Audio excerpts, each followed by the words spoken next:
So we're here to talk about specialized network protocols for IoT and Edge used with Kubernetes. I'm just going to skip through that abstract. You already saw it, but I put it in the published deck so somebody browsing later can find it. I'm Steve Wong. I'm a software engineer with VMware assigned to work on Kubernetes.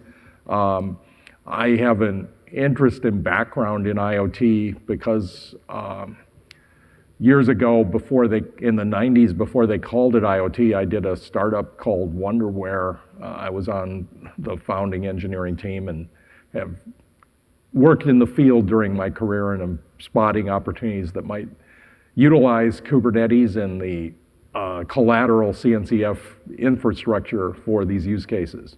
And my co-speaker? Hey, I'm Dan. I'm a software engineer with Red Hat. I've been working in the field of messaging for a long time, then transitioned a little bit to the IoT and Edge areas lately. Basically, yeah, I'm like connecting and integrating things. So the agenda today is in two parts. So in the intro, we're going to go into this broad survey of protocols and transports that are used for IoT and Edge applications. We don't have time to go into a deep dive of any of them. So if you thought that we're experts in any of these and you're going to walk away with miracle solutions, that's not going to happen. But these slides have links you can peruse later to get you to the projects, the standards, and they might be useful if you're in the situation of not even yet decided on protocols to use when you're putting together an application out at an edge location. Then we're going to touch on device gateways, protocol converters, and finally, the first half will close with a discussion of extending Kubernetes using custom resource definitions. And this is kind of a leading edge kind of thing, but I think it has potential. Then in part two, we're going to have a deeper dive into how you use these protocols and manage them in an Edge or IoT situation, followed by a couple of demos by one of the members of our working group who is a vigorous participant and also does some work with the Eclipse Foundation. Finally, we'll close with, if you like this, how you could get involved with the group on a regular basis. So we'll just start out with this diagram pointing out that these applications that run in an organization or an enterprise are often multi-level, spread at multiple locations. And on the bottom layer, we see sensors, actuators. Often these things are on proprietary protocols that aren't even directly connectable to Kubernetes workloads, given that they're not even on IP. They might feed into a next layer of more intelligent devices that use the sensors and actuators and do control, feeding up to supervisory control levels, and finally to some business logic, and then maybe at the pinnacle of the organization, there's an effort to coalesce and summarize the key elements of what comes from below. So as I said, we often have specialized protocols spread across multiple organizations and different types of data that are going on those interconnects. When it comes to protocols, there are the classic OSI 7-layer model, and these are nested. So it isn't a simple case where you only have one protocol. Protocols are often based on lower tiers so that you might have the nested doll situation of using, if you really did the deep dive drill down, you're reliant on 2 or 3 of these at the same time, and maybe multiple levels of hardware switches and routers that are required to make this work. Over on the right side, in many situations, the data plane and control plane are physically segregated. And in some cases, the data comes up at a low level. It's transformed by adding metadata, context, maybe even a little security and governance. And that same data might exist at 2 levels in this hierarchy. So when it comes to analyzing protocols, if you're in the situation of choosing one or doing an A/B compare of whether you ought to use one or another, or how two things you're already using might compare in behaviors, the things that you need to look at are kind of the type of the protocol. There are some that are used, they're specifically intended for only point-to-point connections. Others are buses. Some are redundant buses in the industrial sector where they're made to be fault tolerant and you can lose half your network and still remain operational. Some of these are designed to be publish, subscribe, and that would be a model where an I/O source of data doesn't necessarily even know or care about who is consuming that, because there may be a gateway or mezzanine layer or broker that takes care of all of that. And it's not a bad scenario, because if you've got some of these low-level IoT devices calling upon these things with fractional horsepower CPUs to manage big subscription lists or retries on errors is often a mistake. These protocols differ in their resource demands. Some of them might demand something comparable to an x86 like you'd find in a desktop or a server, whereas others could run on really low-powered, inexpensive devices that really don't have the capacity to do decent encryption. Protocols differ with regard to their behavior when you've got lossy or unreliable networks, and that's often the case out at edge. Some of them attempt to recover from those, some of them throw away the data and expect that a fresher report will come and that you won't care about all these levels of retries. They vary in security, topology, whether they even have support for discovery of nodes and data content, or whether you have to have pre-existing knowledge of what's coming out of a particular location. A lot of these have open source implementations, and one thing that's a key element is that some of them have multiple open source implementations, so you might be able to shop and choose, but when they are open source, one of the key aspects is the health of that community. How many contributors do you have? Do you have some kind of an independent multi-vendor situation going on, maybe with a standards committee and some orchestrated effort that does testing and QA for release cycles? Finally, stability and maturity. Do you want to use an open source project that's been out there for 3 weeks, or would you rather have one that's been around for 4 or 5 years? We'll start with this survey of some general purpose ones. I think everybody here better know about HTTP and HTTP2, so I'm not going to go into those in detail, but some devices support that. But often you find more specialized protocols in use. So AMQP, I think RabbitMQ might be the best known implementation.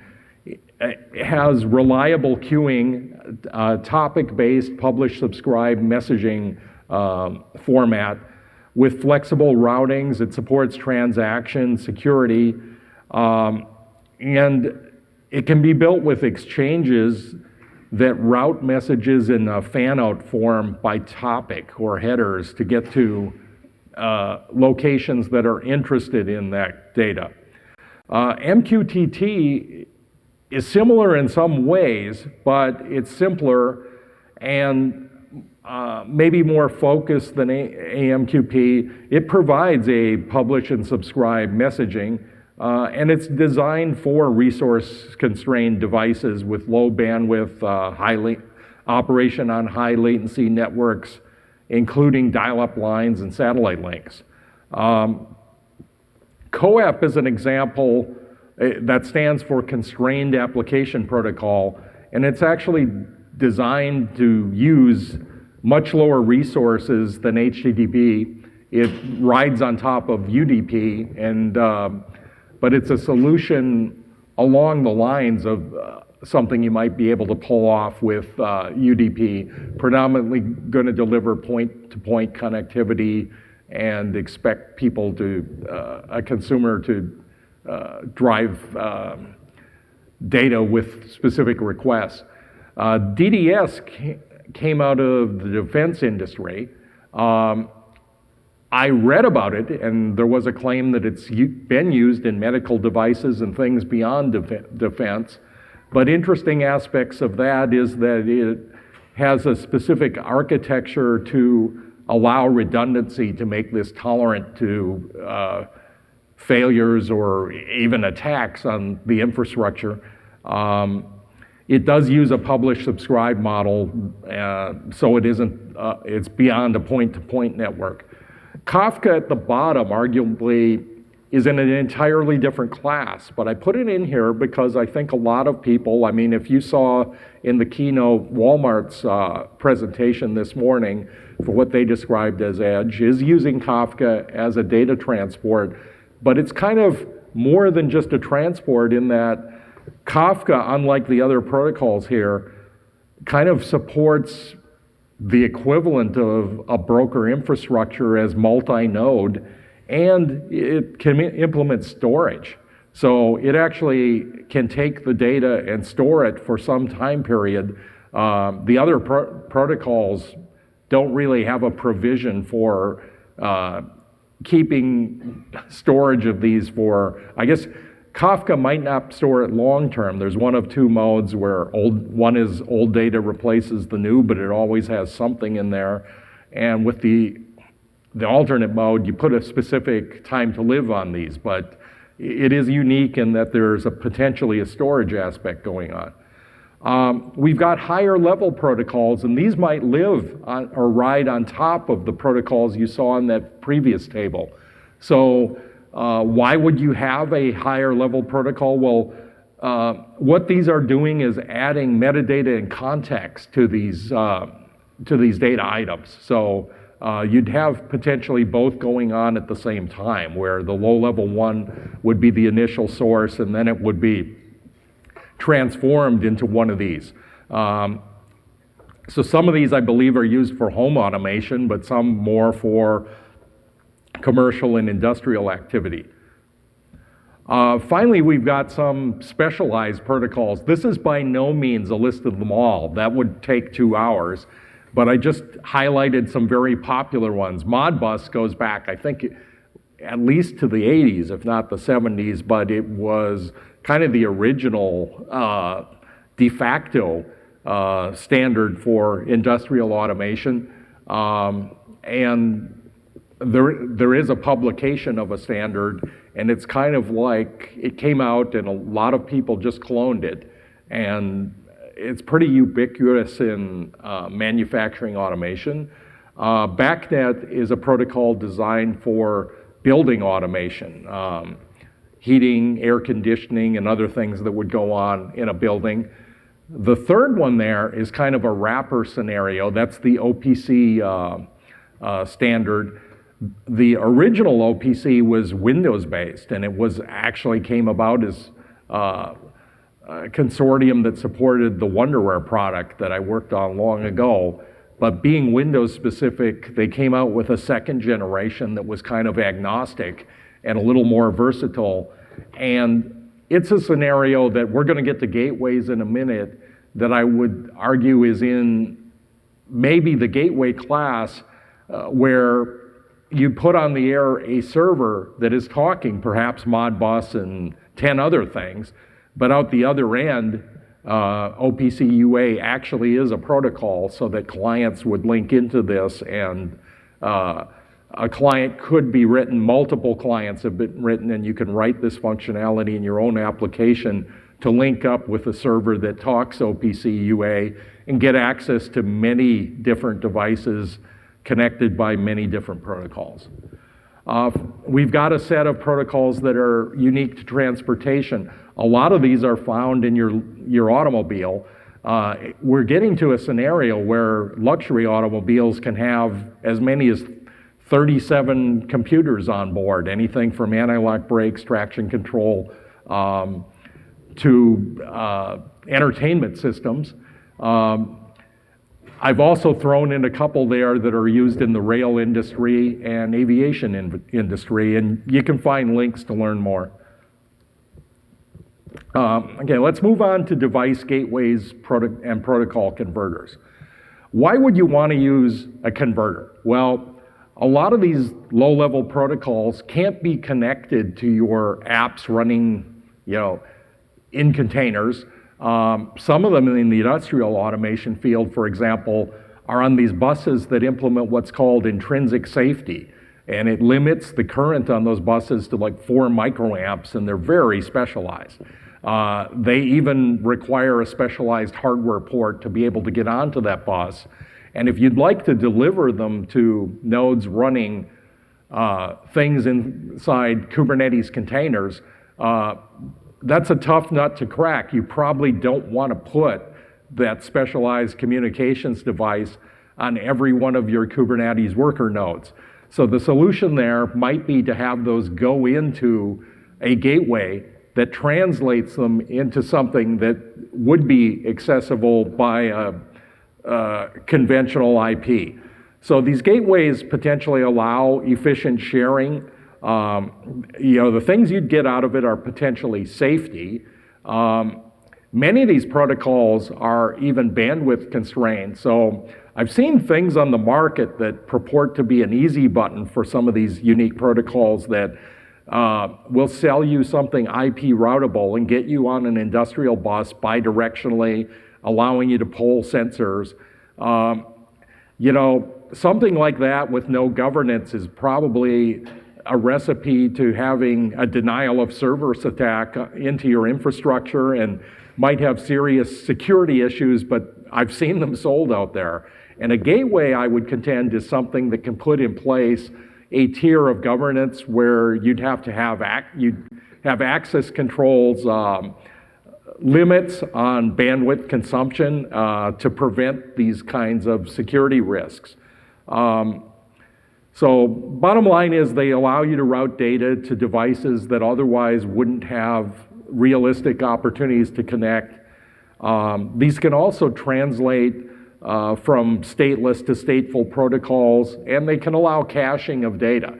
It's often on these industrial networks, you don't want to have 10 different clients hitting the device asking for the same thing. You'd rather have the gateway do it and cache it, and the consumers read it out of the cache.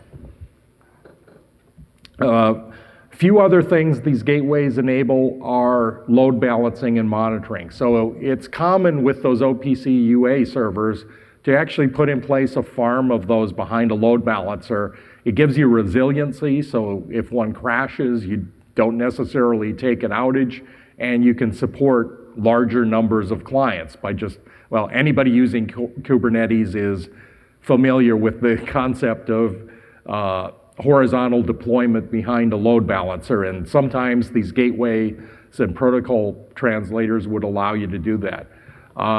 They're also potentially a place to inject metadata that isn't in the baseline protocol. So you can put timestamps on these to convert protocols that really don't have timestamps into protocols that actually are intended for time series data. And you can add metadata indicating where it came from, maybe even attaching policies like who's allowed to get this, is it allowed to be routable or not. There are some opportunities for being open-ended on metadata so that you can use it for whatever you might want to use it. You can also put in place the protocol converter gateway to put a firewall against access from higher levels. So lift it into your organization as high as it really should be, but then prevent it from getting any higher. So at this point, I'm going to turn over the stage to my co-presenter, Dejan. Yeah, thanks, Steve. So basically, if you look at the IoT systems, the story doesn't end up on gateways, right? We have like usually three-tier architecture today, and we want to go from the devices potentially to the gateways if we need to, and then go to the clouds, right? And the story about gateways is that we had them for a long time. It's again nothing new, but some things are changing, and maybe it's a time to reconsider how we do gateways. First thing is that containerization is everywhere, right? Everybody wants to do things cloud native way. We want to use currently adopted best practices to develop these new things. But also, historically, gateways were resource constraints, and that also changes rapidly going forward. So we have more resources. So instead of just having a simple protocol conversions and things like that, on the edge, on the gateways, we are able today to enable new use cases. So do much more data caching, much more storing forward capabilities, and also do machine learning on the edge. When you talk about protocols, we want to provide a lot of tools to developers to do these things. As we said, with the tools that we want to use today. So usually platforms that are dealing with IoT and edge computing are providing hardware abstraction layers that basically trying to rectify all these lower level protocols and provide tools for developers to use them as easy as possible. Kilton will later on talk more about it and demo some of these tools. But when we talk about protocols, it's not just about protocol conversion, right? So we need to make much more sense about data flows and what we want to do. So in most of the IoT use cases, we have dealing. So now talking about the layer between the gateways and the cloud, right? We usually have two kind of protocols there. So one is connection-oriented protocols. So for the devices that are basically constantly connected to the cloud and provide some kind of pub/sub features like MQTT, or more like a RPC style protocols like HTTP, right? But even just thinking about those protocols in general, they are too wide to most use cases, right? So most people and 99% of the IoT use cases are sending telemetry from the devices and from the sensors into some kind of data ingestion and processing systems, and sending commands back to the actuators, back to the devices. So what happens usually in practice is that folks choose one of those protocols they're most familiar with, and trying to build their own silo around it. So using MQTT, you need, it's not enough, right? You need to come up with your schema for topic names, how you're going to address devices, how you're going to send telemetry. You want to deal with the security in a IoT or in a device-oriented way, not based on the topics. And everybody is trying to solve that problem from the ground up. So that's why we come up with the Eclipsehana project, trying to solve exactly this connectivity for the cloud topic, right? So as we can see on the diagram, what we try to solve is exactly this, having a large number of different kind of devices talking different kind of protocols, connecting to the same infrastructure, and trying to do the same things. So we see the two arrows showing the general communication patterns. We can see, so you can see the fat telemetry arrow, meaning that we will have a lot of these telemetry data going from the things to the solutions, and then much smaller command and control traffic that's going to go both ways. So what we want to do with this is provide a pure cloud infrastructure to be able to connect millions of devices. So now we're talking direct device to cloud connectivity. And in this sense, a gateway is basically just another device which represent multiple devices connecting to it directly, right? So the general infrastructure and architecture of such a solution is something like this, and all these things are designed like a microservices and Kubernetes pods. So this is all cloud native from the ground up. So we have a layer of protocol adapters. We provide some of them. We usually show MQTT and HTTP because even in the survey that Eclipse Foundation done a couple of years in a row, I mean, most people in this cloud connectivity area use these two protocols. We provide AMQP adapter because AMQP is a base for all the communication behind this layer. And we provide currently, I think, Sigfox and LoRaWAN also out of the box. But we have a very good framework for basically implementing any custom protocol adapter that needs to be implemented by anybody. And beyond protocol adapters, device registry is one of the crucial components. As we said, we want to be able to do security based on device identities. So this is the component that can manage a large number of device identities and basically identify, authenticate, and authorize devices as they connect through the various protocol connecting to that, right? After that, messages are unified, and we have like a unified stream for the business and solution tier to consume. So, and all the messages that are consumed there are basically, guaranteed to be properly authenticated, authorized, and will have a proper device and identifier as a source of that data. Of course, we provide all kind of monitoring solutions to be able to manage such a complex platform. So to give you just an example, here example of how things work basically for a HTTP protocol, right? So with HTTP, so you can do requests and response on any kind of address and URL you want, right?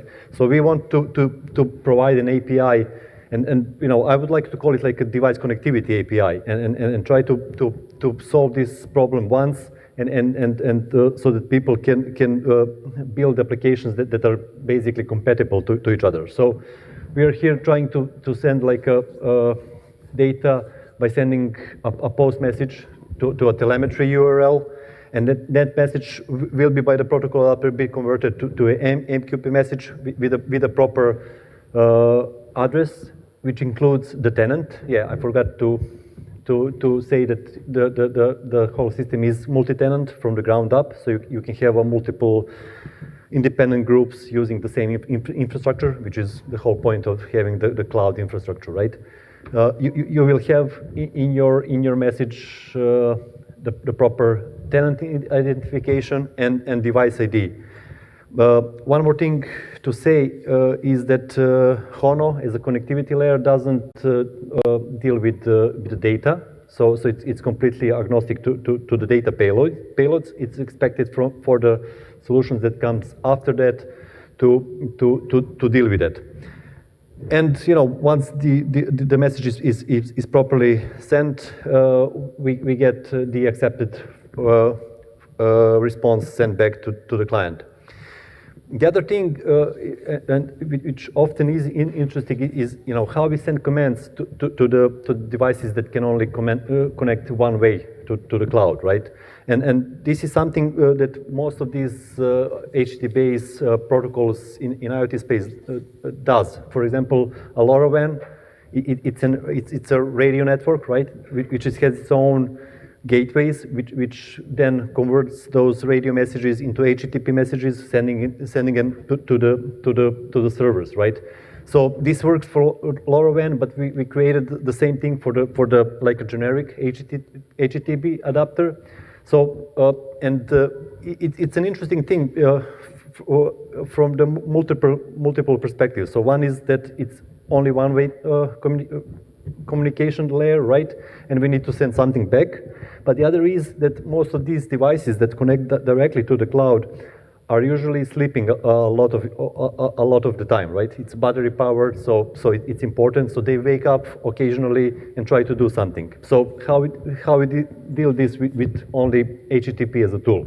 So here's an example. So a device, when it wakes up and it's ready to do some work, it sends its telemetry.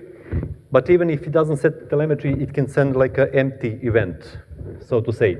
And as a parameter there, we have like a TTT, which means time to disconnect, right? So this device saying like, I'm sending you telemetry data and I'll be around for next 30 seconds. Send me all the commands that you need for me, right? So this gets converted to the proper AMQP message sent to the application, and application that at that point knows that this device is ready to receive its messages, and it sends those messages through the AMQP network, and HT adapter will convert that into like a proper HTTP response back, right? So in that manner, we managed to even deal with these kind of devices and be able to manage command and control in this environment. So this is, as far as I have for now, is what we have today in terms of the cloud connectivity and IoT protocols. And in the later session, in the deep dive session, we will see how we can progress that and make even better architecture and plans for the future. So I'll get back to Steve to talk a little bit about CRDs now. This is just a teaser for things we're going to touch on in the second half, but Kubernetes has this feature added in the past year, maybe 2 years, called CRDs, or custom resource definitions. And it's a mechanism that allows you to extend the Kubernetes control plane to allow it to control things beyond applications running in Docker container images. It's based on this premise that even though Kubernetes was architected to control containerized workloads at scale in a public cloud, underneath this, it has components like etcd and an API server that are modeled on something you found even going back to the 80s, maybe earlier, in industrial control. The recurring aspect of Kubernetes is that all aspects of the system go through a stage of measuring the current state, comparing it to the desired state, and acting to make the system get closer to what your stated goal was. The whole API is based on a premise that you don't tell Kubernetes how to do things. You declare in the API what your desired outcome is. And these CRDs allow you to plug in new things to be controlled by the API. So even though it was, the original architects of it built this thing that does a very good job at container orchestration, it actually can be viewed as a framework for writing APIs in general to control things in the world, whatever those things might be. So this Kubernetes API server, if you do an extension, gives you the ability to have CRUD operations, create, update, delete, of whatever resource means when you add the custom resource definition. The API server itself doesn't actually understand what these resources are. They rely on something called a controller that also plugs into that API. And the Kubernetes architecture allows this plugin to be very scalable. There's an etcd database, key value pairs, but one of the interesting aspects of etcd are that you can subscribe to change notifications on whatever fraction of those resources you might be concerned with. And these controllers don't even have to run in Kubernetes. They could be running on external devices, things that aren't running on x86s, things that are even in components as low as, say, Arduinos. If this controller is capable of engaging with an HTTPS API, you should be able to get it to work. So this is an excerpt that I took out of the proposal to put CRDs into Kubernetes. It came out, I believe, at least a year and a half ago, June of 2018. And the initial proposal actually used an example of controlling an industrial sensor and configuring whether it reported back in units of degrees Celsius or degrees Fahrenheit. So it's interesting that from the very beginning, people sort of suggested a use case of applying the Kubernetes control plane to control things out at edge and things that aren't containerized workloads. An example of this is Microsoft's Azure IoT Edge that actually does plug in CRDs into the Kubernetes control plane. I'm not going to give you the deep dive explanation. If you look at the recording of our talk in Barcelona, we spent a couple minutes on this, but the link there is to a site that will allow you to do a deeper dive. The point isn't to explain how Azure IoT Edge works, although it's interesting. It's to point out that this the thought of extending Kubernetes to control things out at edge is real, and people have started to do it, but it is early stages. So an emerging use case of Kubernetes is to think of it as a general purpose platform for managing things. And that is not necessarily just onboarding devices, but perhaps even managing the networks and the interconnects that bring those devices in to allow them to be used with containerized apps. And you know, that's a good use case because a lot of these things might ingest things like, say, security camera images that could feed into machine learning applications running in containers, reduce that so that you don't really need to push every image, 4K images, 30 frames a second, all the way up to the cloud. Maybe you can look at those images, recognize automobile license plate numbers or people's faces, and the real thing of interest is just that much smaller data stream of the license plate numbers or the person's identities. So, what if we could use this and apply it to this sector? So we'll get into more of that after this break. At this point, this is 90 minutes, 5 minutes if you need to use the facilities, but if not, we're going to make this a birds of a feather. So for 5 minutes, if you're interested in industrial IoT devices, cameras, why don't you come over to this corner and meet others who are interested and say hello, introduce yourself. We'll put in that opposite corner, if you do that, that's retail and branch office, like supporting stores, fast food, transportation and smart cities over here, and we'll put telcos in that back corner. If you didn't fit any of those four, choose the closest one. So transportation and smart cities, I'll put it here because we don't need to go to the back corner. And telco, and it's 5:05, so we'll resume the presentation at 5:10, but either take a break or try to meet others.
We'll allow 1 extra minute of leeway here.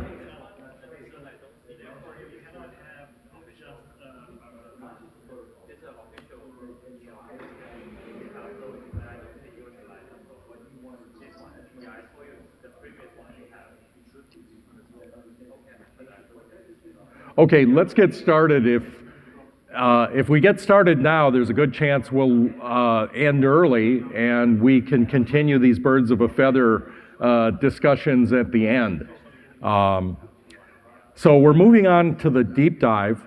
And what I want to pose, I already put up the proposition that using CRDs, custom resource definitions, might allow you to use Kubernetes as a control plane for devices, maybe networks, but maybe using Kubernetes as a network management facility isn't the only way to accomplish network management. If you look at what's going on in the container deployments on Kubernetes, a movement arose called service mesh with things like Istio is one example of a service mesh. Linkerd is another one that has a fairly established user base.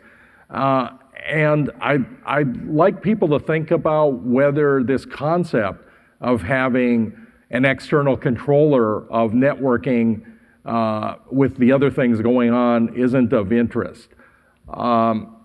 This is a typical IoT Edge use case. What this is a wind farm that is located offshore. Let me ask you this, how do you suppose updates of the firmware, the applications, the communications of what's going on these individual generators is handled? This is probably not the way you want to handle over-the-air updates, having a helicopter hang a guy over each one and manually update the software and configure the network. So my point here is that networking and configuring of that networking can collateral things like health checking of these devices, monitoring traffic on the networks, what they call observability, is something you'd really like to have. Now, 20 years ago, people in these industrial networks probably went on with consoles with a keyboard and configured these one at a time. But we're on the cusp of something called LTE-5 that is projected to have a pretty big impact on what's going to go down in the world with regard to the number of devices and the ability to connect them kind of point to point.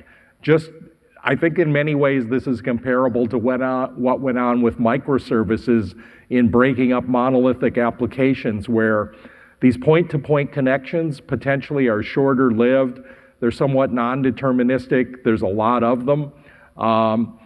There's a forecast here that came from a Gartner document I found online that says that they're projecting that by 2022, more than half of enterprise-generated data is going to be created outside data centers and initially processed outside the data centers. And this movement to LTE-5, I think, is akin to what happened when the world moved from dial-up modems to broadband. I'm old enough that I lived through that transition where you had a household and you'd make the announcement, does anybody need to make a phone call or does anybody expect an inbound call, because you were going to tie it up. Now, broadband gave you much higher bandwidth, but I would contend that the biggest delta that really was transformative was the fact that you had something that seemed like always on devices, and it moved you to a world from one shared computer for your household, because really you couldn't use more than one when you had this dial-up connection, to something where each family member might have multiple devices. Well, 5G has a number of features like supporting orders of magnitude more devices and having these things be economically viable in scenarios where you're not paying a monthly bill, but maybe getting metered by an event happening and signaling that, and not having 10-second setup times to squirt that data to the intended destination. And This is going to result in some big changes, one of them being managing a lot more devices with a lot more connections. And this will fit into Kubernetes because a lot of these things are going to feed into containerized applications running machine learning AI or even simpler data analytics on what comes about this. I think I've heard people describe this effect as data gravity, where it's actually tends to be more efficient to process this at closer to the source of ingest. The thing I think I mentioned earlier of not feeding frame by frame full camera images all the way up to the public cloud, but analyzing it close to the point it's generated and finding out that the volume here is greatly reduced. So a service mesh in the context of like Istio involves a data plane where containerized apps talk to one another, as well as a control plane that configures the rules that hook these apps together. And you don't want to do these one app at a time. You want these to engage in labels that would control the policy that's appropriate for these point-to-point connections. The existing control planes up at level 7 offer features like load balancing, traffic management, maybe quotas, health monitoring of the apps, and by analogy, I'd call it health monitoring of the devices, potentially, if we were to move this to the IoT edge space, and perhaps even features that would lean into the security aspects of what's going on to detect whether things are looking right from a security perspective or wrong. Some of these meshes add service discovery and traceability should you be troubleshooting issues and like to discern where in this big pipeline of steps the bottleneck really is. So I'll give you an example of something. I think this concept of applying service mesh in the generic term down to the IoT space is something that's gaining traction. And there is an open source project called Network Service Mesh that is currently being contributed to by quite a large number of telcos and hardware networking vendors, as well as people who provide software solutions for software-defined network functions and switching. I'm not going to drill down into this. The link is there, but I think this is perhaps a data point that proves that there is the potential to do a service mesh-like concept like Istio, but taking it down to these specialized networks like we talked about in part 1 of this talk. This is an example. This is using network service mesh, actually using YAML, a lot like Kubernetes there, to specify an aspect. I think it's configuring a firewall and gateway in a mesh, but this network service mesh descends all the way down to L2, L4, whereas the popular Istio one for container workloads is predominantly doing things up at L7 HTTPS. So I'm going to turn it back over to Dejan again. Yeah. So, on the topic of service meshes and networking for the edge, I'd like to present another aspect and maybe another point of view that could be used. But before we go there, we can talk a little bit about the networking in general and the state of it today, and why it doesn't fit what we're trying to do, right? So today, all our edge sites are basically in the private subnets, and we are trying to connect multiple private subnets to the public internet. But even with using net address translations and other tools we have on the networking layers, it's very hard, if not impossible today, to do like a southwest kind of connectivity between the two edge sites purely on the L2 and L3 networks. And that's basically because the current network and infrastructure is built for a client server world, and we obviously don't live in that world anymore, right?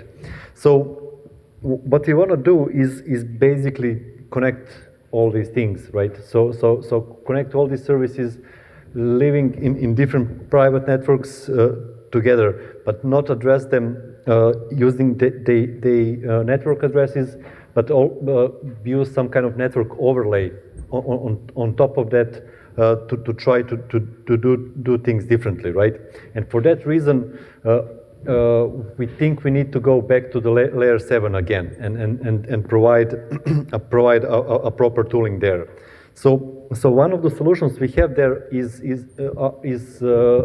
built into the MQP 1.0 protocol, and there we have a tool called MQP Router, message router, which works on a similar principle like an IP router, but works on a complete another network layer. It works on layer 7. And what that gives us is, if you take a look at this diagram, opportunity to do a couple of things. If you take a look at these arrows that connects different routers on different sites, you will see that for example, we can avoid VPNs in this scenario because all the physical IP connections are initiated from the edge to the cloud, right? And once we have this IP network and connectivity on that level sorted out, we have an overlay network and can provide a duplex communication between the services over that, right? So at that point, we can address our services not based on their DNS names or IP addresses. We can use semantical, logical names of the services on the layer 7, and we can address service C, for example, laying out in the one edge site from the service A.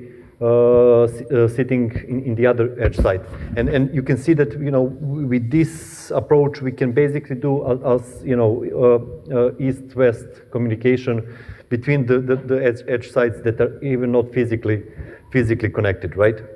So we coined the term virtual application networks, trying to define all these concepts because it doesn't fit completely with other networking technologies that trying to solve this kind of multi-site, multi-cluster communication. And comparing it to the Istio and service mesh and other similar technologies, there are a lot of overlaps, but there are some differences. And in my opinion, this technology is a better approach to trying to connect these multiple edge sites, right? Because it's not a typical hybrid cloud scenario even, because in a typical hybrid cloud environment you have a small number of publicly addressable services. In this case we have a large number of services sitting in a private networks trying to communicate with each other. So this diagram can show us a little bit more details. And the main takeaway here is that you can see that all this is done on the application level. So not special needs to deal with the network, to deal with the routers, VPNs, and things like that. We define our virtual application network on the application level. So there's no any special authorization policies for the users. It's based on its own namespace, and then the services on top of that can use that network to communicate to each other. So this is the basic schema of where things lay in another way. So we have a TCP layer, as I show on different diagram. We have application routers connecting on the layer on top of that, and once we have that, we can define addresses on the layer on the application level and map that to our proper services.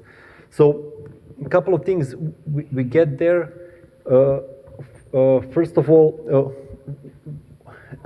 we're not just gaining. We can do things properly on the messaging level. So it's not only request reply anycast communications anymore. Once we have this network, MQP protocol is capable of doing multicast communication or anycast communication. We can hook up another messaging services. We can hook up queues as a service behind the routers. So there's a lot of possibilities to change to solve different kind of communication problems and address different kind of semantics for communication that we need in this layer, right? And then security. We can do security again on the application level. What's important is that all the physical connections between the routers are mutual TLS and lockdown. We can also support untrusted edges and things like that. And as a thing, so this is the overlap with the typical service mesh that, you know, the management and metrics and all these kind of things can be done centrally and can be done on the business level. So to make this easier, MQP routers and that technology is not particularly new, but to make things easier to configure and set up in the Kubernetes environment, we came up with the Scupper project, which is aimed to provide operational ease and provide us tools how to easily create these multi-cluster networks. Beyond providing networks themselves, it provides us with a couple of more tools such as proxies, so that we can tunnel other protocols than AMQP through these tunnels and provide a proper annotation of services and be able to use those services in different separated clusters. There's a lot of demos and videos at Scupper site. We also had a session on Tuesday where we have a little demo. So if you're interested into this, I can encourage you to take a deeper look into that there. So with all this that we talked today, I wanna lay a picture of where this is where we are today and where we're gonna go tomorrow with all these technologies that we have, right? So today we talked about Eclipsehana as a IoT connectivity platform, right? And it's I can't say it's a centralized architecture, but it's a centralized deployment, and it's all with all cloud native and cloud technologies. It's a centralized deployment technology, right? So we have our protocol adapters layer and AMQP network and business services all basically running in the same cluster. And we want to go to the edge, but the question is, would cloud be obsolete in that use case, right?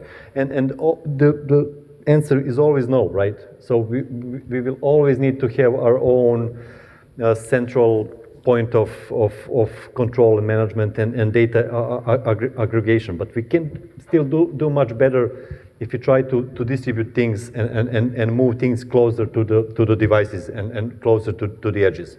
So there's a couple of things we want to try to do. So first thing in a Eclipsehana project is we want to try to build a nice framework to be able to put these protocol adapters outside of the cluster. So talking about proper device gateway way. Why we want to do that? So maybe you're gonna use this with a cloud provider that will not allow you to deploy your own custom protocol adapters there, which is a probable probable solution, right? So what we want to allow you to do is to use the same tools to create a protocol adapter in a HONO specific way, but being able to host it on a device gateway and then connect it to the standard AMQP protocol adapter. But even beyond that, I think the end game should look something like this, and we should aim something like this, and having like a full distributed deployment of HONO. And that means that we want to put protocol adapters on the edge sites, having a AMQP network built using the Scupper project, and being able to host that on the edge platforms like IOFOG, which will allows us to connect device locally and use basically HONO as a device connectivity API, right? Having a flexible network that can connect these things together and host that on the appropriate edge platform. This will additionally allows us to host our business services closer to the devices, right? On the edge locations, having a tighter loop, having a more resiliency, having less latency in data processing, but also being able to have a central cloud where important data and long-term storage data should go. So that's something that's the work, I think, in front of us, and where we wanna be. So use KubeEdge, use IOFOG as a proper edge platforms, and then use a proper communication tools like HONO and Scupper to provide a good communication layer on top of that. So now I'll ask Hilton to do a demo and wrap up this session.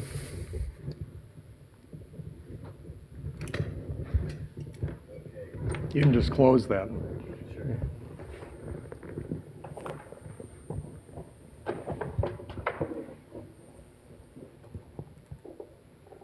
Make sure that's stable.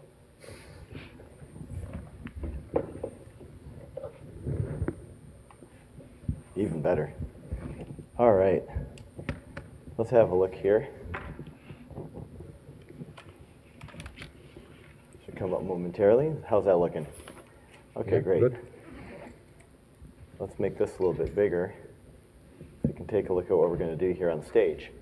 So thanks everybody for staying around through the very end of the very last day of the conference and getting through some deep technical material.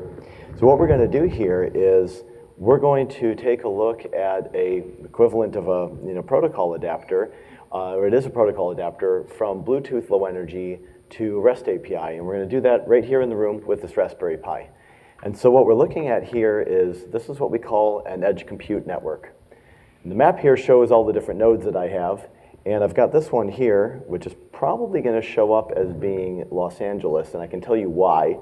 Because we know where it is based on the IP address, and my little cellular router here is getting its internet connection from its last hop there in Los Angeles. Not much I can do about that without GPS coordinates, but so to view the whole edge compute network here, I've got some global nodes.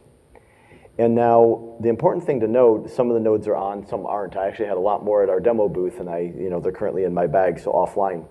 This node has some information about what's happening. And I can see some information about this Raspberry Pi right here. Very similar to what you'd get from an instance of Kubelet, right? It's reporting in available RAM, CPU, et cetera. And it's also reporting in some information about what microservices are running. Currently, none. I'm going to go ahead and do a deployment of a microservice that's going to give us the hardware abstraction layer that we want to demonstrate here today. So I have a tool, command line tool, for the Eclipse IOFOG project called IOFOG CTL, which is part of the project, and you can get it free. And when I do get all on this network, which I've named Packet 2, I get the same sort of information that I have here in the UI. But this would be my telemetry, And this would be my command and control. So I'm going to deploy a microservice, and then using that microservice, I'm going to talk to some Bluetooth Low Energy devices here on the stage and show you that hardware abstraction. And as has been mentioned, you want to have your protocol adapters close to the devices themselves. And I think one of the best ways to illustrate this is with Bluetooth, because this wearable here has a distance of 10 meters. So in no situation can you have the protocol adapter from Bluetooth to the rest of your system exist anywhere except right here in the room. And this is commonly the case for legacy machinery, for anything that's speaking Modbus, for anything that is speaking CAN bus over Ethernet. All of these ways that were described earlier, to talk to the machinery of the world, you need to have something nearby that understands how to talk to it, and then from there up, you can use JSON or XML or whatever it is you want to pack the data in, and so we're going to do some of that. So now, I have a YAML file that describes the microservice that I want to throw down, which is a service that runs at the edge. I'm going to cat that YAML file for you. So what we have here is a microservice. I've named the application Bluetooth Abstraction. There's a microservice here called REST-Blue, as mentioned in some of the slides that Dejan presented earlier. I'm going to throw that down to this Raspberry Pi that I have here. The deployment process is, almost fun. IOFOGCTL deploy application from a file, and it's this YAML file to what network? This one here that I call packet 2. Off it goes, and you'll see that the microservice will show up here. First it shows up gray, and then it immediately turns blue. Gray is I've issued the command to run the microservice. It goes blue as soon as the edge node has replied and said, I got the command and I'm going to start running it. So this will take just a moment to start up, and as soon as it does, I can go and I can query it. And I can query it on the command line here using curl, or I can treat it like a REST API. And that's because I've now thrown a hardware abstraction service down to the edge. It can be utilized by anything in the room, including other microservices. So if we're going to do services for the edge, we not only need to know which ones get orchestrated where, but also how they can be opened for the other microservices, other software to find them. So I'm assuming it's running now. Well, actually, you know what? I can go and I can take a look if it's running now. Let me look at the details and see. Starting, so it'll be up in a moment, and I bet you if I query it on the command line, with this command, get all of the network status, I wouldn't be surprised if the application is shown, still starting. We'll give it a moment longer. That's the beauty of the edge layer here, the edge compute technology, is that I can actually see what's happening. There it is. Now it's running. Okay, great. So, the microservice is still starting. Let's just go ahead and see. The status may take 20 seconds to come back. So what I'm going to do is I'm going to issue a curl command against this Raspberry Pi here, which is at this IP address. And it so happens that I opened it on port 10,500. And the endpoint here for Bluetooth is devices. Let's see what we get. The microservice is not running yet. We're going to find out. Okay, so let's see the status here.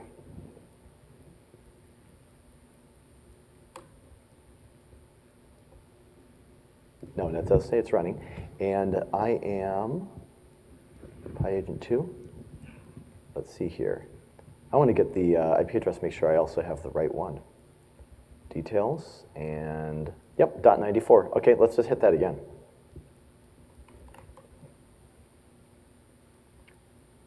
.94. Oh, you know what? Let's make sure that there's something nearby. Okay, network unreachable. Let's see what we got.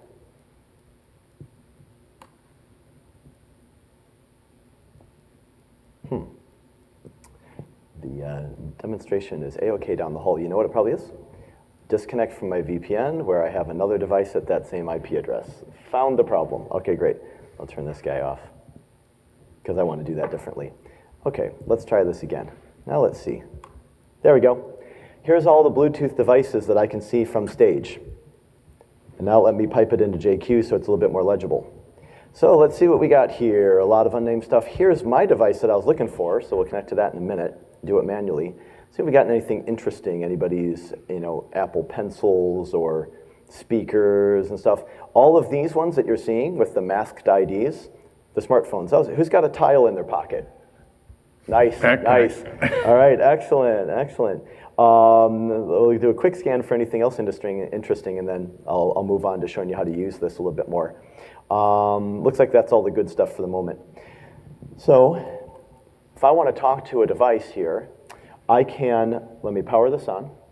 It's going to flash green or blue and red while it waits for a connection. And I will put it on my body in a minute here to get my heart rate. That's what it is, a heart rate monitor. So if I query here for devices, I'm looking for this thing that says Rhythm Plus, and I had it before, and we'll find it here again. And normally to talk to Bluetooth devices, there we go. I want the MAC address in concatenated form. Normally to talk to Bluetooth devices, you have to scan, wait for something to broadcast, ask it for the connection. It gives you the connection. You then query its available services. Then you dive into the services by asking, what are the characteristics? Then you get the characteristics. Then you query the characteristic, can I have some data? This process requires a lot of calls back and forth. Has anybody programmed Bluetooth devices on a smartphone or otherwise? We got one Do you like it? Yeah, it is. And you really wish it was something that you could just address the data, right? Give me the data for this stuff. We're going to do that right now. So instead of querying this command here, which is this endpoint, which is devices, I'm going to get device by MAC address here. I want to see the services on this wristband thing. So these are the services that are available, and let me put that to JQ, actually. A little bit easier. Battery service, that's a cool one. Device information, heart rate, that's the one that I'm looking for. But let's ask for the battery. So the battery here is at 180F, which is standard for Bluetooth low energy stuff. So now I can do services, actually service 180F, and now I want to ask it, what are the characteristics? And now the characteristics, just battery level. So now I've done that drill down, right? 2A19, let's go ahead and get that data characteristic. 2A19. And here comes my data in base64 encoding. ZA equals. If you do the decode on that, it's going to come out to like 85 or whatever battery level. Now here's the magic, watch this. I'm going to go ahead and clear. You could hit this command just as is, and I don't even need the JQ part, from your code. One command, guess what it's going to do? Connect to it, get the services, get the characteristic, get the data, give it back to you. And if you subscribe to something like heart rate, which is streamed off of here once per second, it will buffer, and when you ask, give me the data for that service, or that characteristic, it will give you everything you haven't seen yet as a message queue. So you're no longer in a world where the language of the device in the physical world is your hang-up. Somebody can build that as a microservice, and you can tap into that from the enterprise level, and those are data streams that we can manage off-site, right? Once they go upward into the rest of your enterprise systems, they're digestible. And when you issue a command such as, reboot or update firmware, it pushes down and something at the edge does the translation, and then you go from there. Now, this thing is currently flashing blue because it's connected already. I have to restart it so that it breaks that connection because I want to show you. I'm going to deploy another microservice. It's actually a set of microservices that's going to be fun. So let me go into this directory. So here I have a YAML file, config KubeCon. This YAML file describes a bigger application. It's a microservice that's going to get my heart rate, and I have put the data label on it as my name. You can label it with whatever you want. And then this other microservice is a UI to view it. So I'm going to go ahead and deploy these. So let's do iofog ctl deploy application, and then KubeCon. And when I push this out, which, there we go, seems to be working, I'm going to get a couple more microservices. They're gray. They're about to go blue when this guy answers. What's going to happen is I need to wear this on my wrist so I can get my heart rate.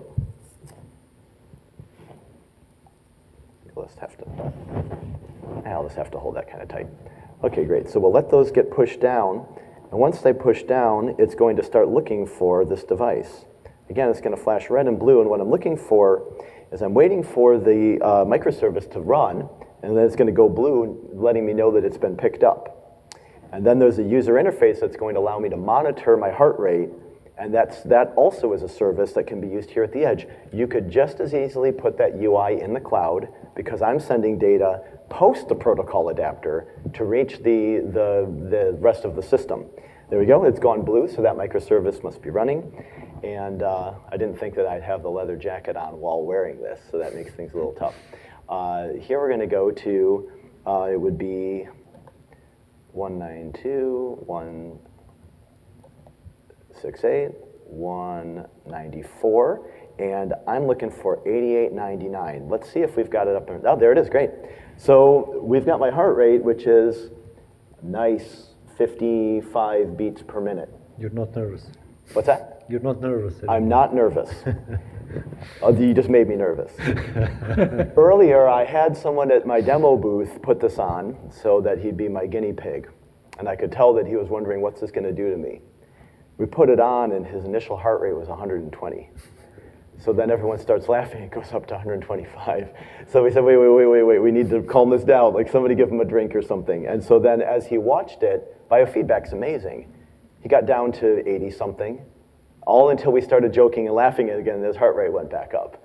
So what's amazing about this is I don't need to think anymore of my enterprise systems having some deep knowledge of the machinery or I'm going to connect to or whatever. I'm free to make an enterprise data-oriented system, Kubernetes distributed, microservices, but at the lowest level, we do the handling for those weird protocols, and that's how we're probably going to make the edge manageable. So I think we are at the time for Q&A, right? This is everything that I wanted to show, and I'll put up the last slide here, and that should conclude.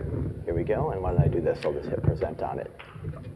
So you got a taste in presentation form of the kind of discussions we have in the Kubernetes IoT and Edge working group, but we meet twice a month on Zoom, and you can join online. At the 3 worldwide KubeCon events, we have these kinds of presentations, but this is where you go to learn more, the details of when our next meeting is. Do be cautious of these things calibrated to certain time zones. So they do move around. I know as a leader, we get notifications that somebody joined, and there are a lot of people who tried to join in an hour off because maybe different daylight savings time shift locations. And we've got a series optimized for North America and another one optimized for China, Eastern Europe. You can join either or both. This works just like any other Kubernetes SIG or working group. You go into GitHub under Kubernetes community, find our group, and there'll be a link to join a Google mailing list. You join it, and you have access to all of our documents. We don't leave them open to public edit because we've had incidents where spammers or other people graffiti the document, but it's simple. You join the group with your email, but you're not even, Google gets your email, but it isn't shared across the group. Join it.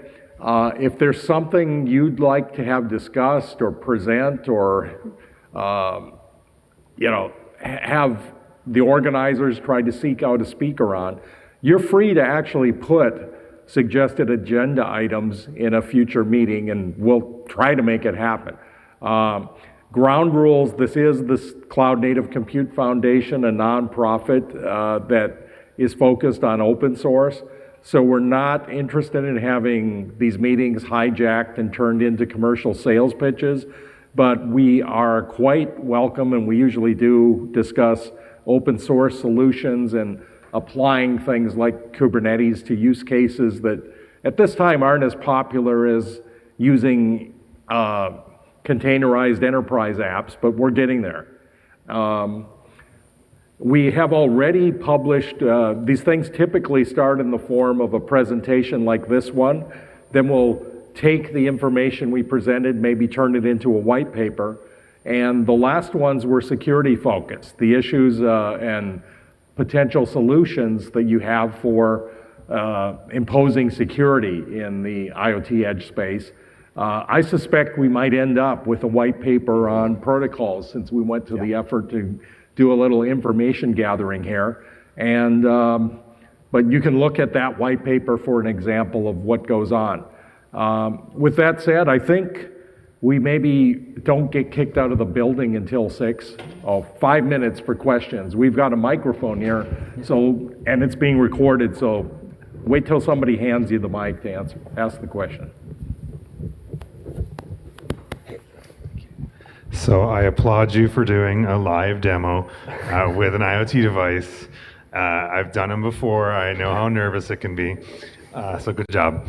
Was there any Kubernetes in the demo that you just showed us? Because I saw a lot of IO fog, but I was wondering if there's any Kubernetes in there. There wasn't in my part of the demonstration, but the way that this IOFog environment was stood up and is being managed is by Kubernetes. What I would, if you'd like to see that side of it, you can either ping on this working group Slack, or I'll give you my contact info for an email, but the demonstration you're probably looking for is how you would maybe use a Helm chart to stand up some edge environment. That's all doable as well. I just chose to use the tools that I had in front of me, but that is a very good point, is all of this has Kubernetes behind it, and you can use that for your orchestration. Okay, great, thank you. Yep. Any other questions? Okay, it looks like people want to get out of here. It's the last day of the conference at nearly 6, so thanks for coming. And please do join the group.